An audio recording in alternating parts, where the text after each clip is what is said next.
الحمد لله الذي رفع شعائر الإسلام في كل مكان وزمان، والصلاة والسلام على أشرف الأنبياء محمد آله وصحبه ما دامت الملوان،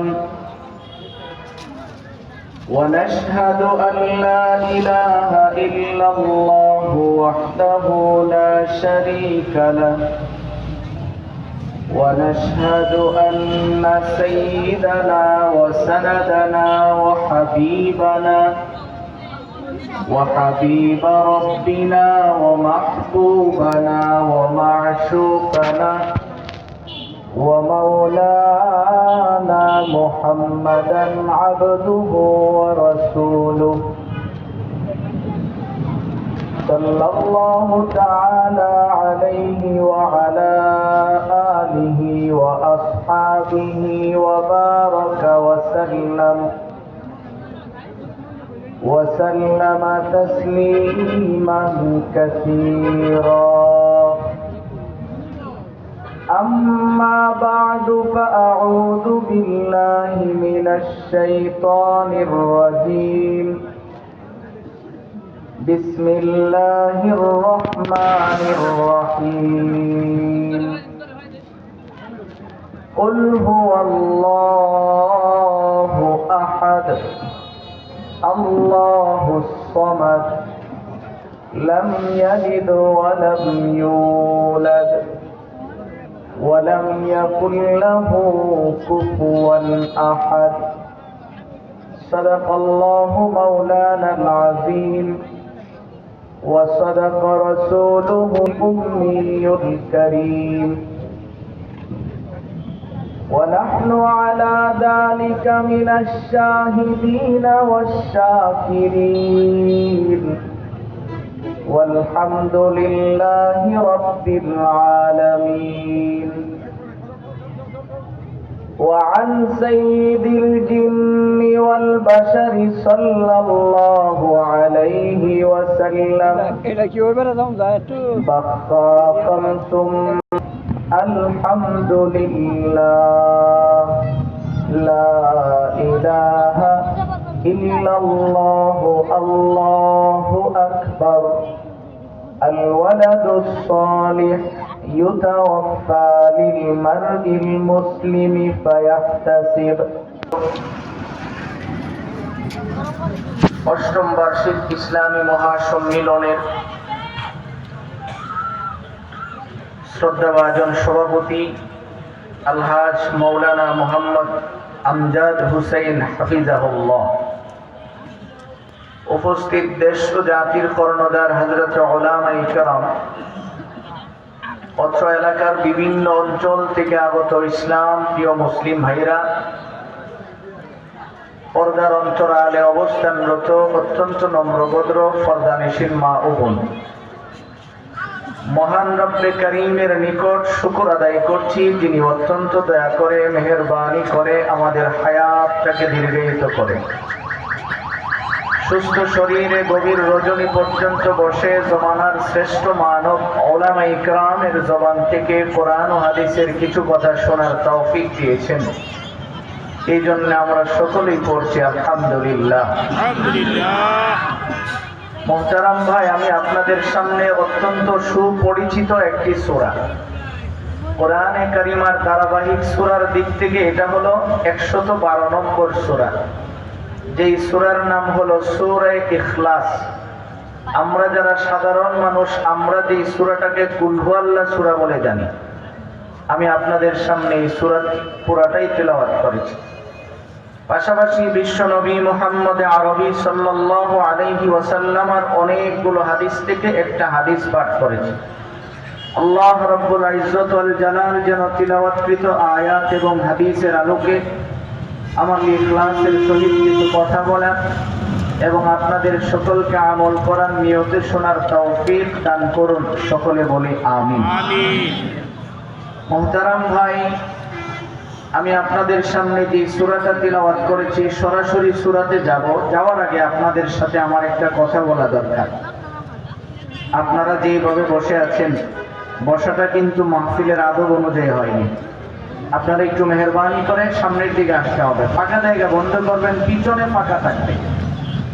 কর্তৃপক্ষ সামনে সুন্দর জায়গা করে দিয়েছেন, আপনারা একটু সামনের দিকে আসবেন। কেউ কাউকে বলতে হবে না যে আপনি যান, সবাই যার যার নিজ দায়িত্বে আমার সামনে যতটুকু ফাঁকা জায়গা আছে আমি ভরে ফেলবো। পরে যারা পিছনে দাঁড়িয়ে আছে তারা আস্তে ধীরে ধীরে বসে যাবেন। মাশাআল্লাহ, একটু মেহেরবানি করে সামনের দিকে আসা। আপনারা আসবেন, আমি আপনাদের সাথে কথা বলবো। আজকের রাত্রটা অত্যন্ত গুরুত্বপূর্ণ একটা রাত্র। আজকে বৃহস্পতিবার রাত, এটা অত্যন্ত গুরুত্বপূর্ণ একটা রাত। এই গুরুত্বপূর্ণ ইবাদতের রাতে আল্লাহ আমাদেরকে ইবাদত করার সুযোগ দিয়েছেন। একটু মেহেরবানি করে ফাঁকা জায়গা বন্ধ করে দিই দ্রুত।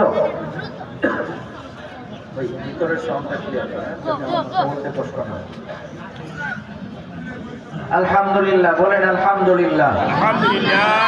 একটু আওয়াজ দিয়ে বলেন আলহামদুলিল্লাহ। বলুন সুবহানাল্লাহ, আলহামদুলিল্লাহ, লা ইলাহা ইল্লাল্লাহ, আল্লাহু আকবার। আচ্ছা, আপনারা নিজেদেরকে জিজ্ঞেস করেন যে এতগুলি মানুষ এখানে বসা, এই তুলনায় আওয়াজ কি হয়েছে? সবাই বলছেন বলে তো আমার মনে হয় না। বলুন তো আমাদের এই জবানটা কে দিয়েছেন? একটু দিল থেকে বলুন, কে দিয়েছেন? তাহলে জবান দিলেন আল্লাহ। আল্লাহর নাম নিতে কোনো অসুবিধা আছে? আমার ভাই, আসুন আমি সরাসরি আপনাদেরকে নিয়ে আমার তিলাওয়াতকৃত সূরাটার দিকে যাই। আল্লাহ রাব্বুল আলামিন কোরআনের বনিয়ম অনুযায়ী আমরা এই সূরার নাম জানি। সূরার নাম হলো সূরা ইখলাস। তাফসীরের কিতাবে এই সূরার 19টা নাম পাওয়া যায়। আমার এইটুকুন কথা বুঝলে আপনারা জবাব দিবেন কয়টা নাম? মাশাআল্লাহ, জোরে বলুন কয়টা? 19টা। একজন আল্লাহ ওয়ালা যদি কোন কবরস্থানের সামনে দিয়ে হাঁটা যায় 40 দিন এই কবরের আযাব মাফ হয়। সুবহানাল্লাহ। আর ওই জায়গায় যদি 70,000 রহমতের ফেরেশতা আপনার জানাজায় হাজির হয়, আপনি ভাবতে পারেন? আমার ভাইজান, আম্মা জানা আয়েশা সিদ্দিকা বলেন, পৃথিবীর মানুষ শোনো, আপনার আমার নবী বিশ্ব নবী মুহাম্মদুর রাসূলুল্লাহ সাল্লাল্লাহু আলাইহি ওয়াসাল্লাম লম্বা সময় নিয়ে প্রায় 20 দিন সময় সফর করে তাবুকের যুদ্ধের ময়দানে যে হাজির হয়ে যায়। নবীজির সাথে একজন নয়, দুইজন নয়, 28,000 সাহাবী আছে। সুবহানাল্লাহ, সুবহানাল্লাহ। আরো জোরে বলেন সুবহানাল্লাহ।